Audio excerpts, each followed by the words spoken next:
Атырау облыстық тарихи өлкетану музейі теңдессіз әшекей бұйымдармен толықты. Күмістен жасалған туындылар 19 ғасырдың соңы мен 20 ғасырдың басына жатады.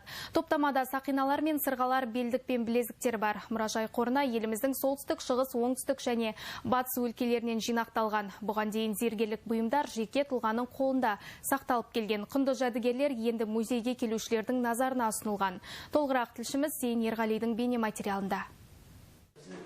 Зергерлік өнер тас дәуірінен басталған. Сол кезде өмір сүрген адамдар сәндік әшекейлерді жануарлардың сүйегімен, бамбук ағашынан және түсті металлардан жасаған. Бекзат өнер түрленіп бүгінге жетті. Оған дәлел музей қорындағы жәдігерлер. Биыл бірегей бұйымдардың 1226 данасы қабылданған. Бір қуантарлығы, бұнда көпшілігі жаңағы этнографиялық көне жәдігерлер болып отыр.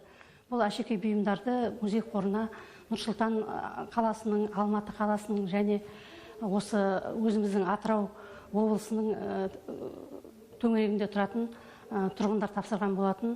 100-ге жуық зергерлік бұйымның басым бөлігі Гүлнар Аятбек, Берік Әлібай сынды жинақтаушылардың қорынан. Бұл әшекейлердің ішінде Кавказ бен Монғолия ел халықтарынан қорға тапсырғандар да бар. Олардың қатарында кісе белбеу, шашпау, бойтұмар, өңір жиек, шекелік, түйме, қапсырма мен сырға және тағы басқалары.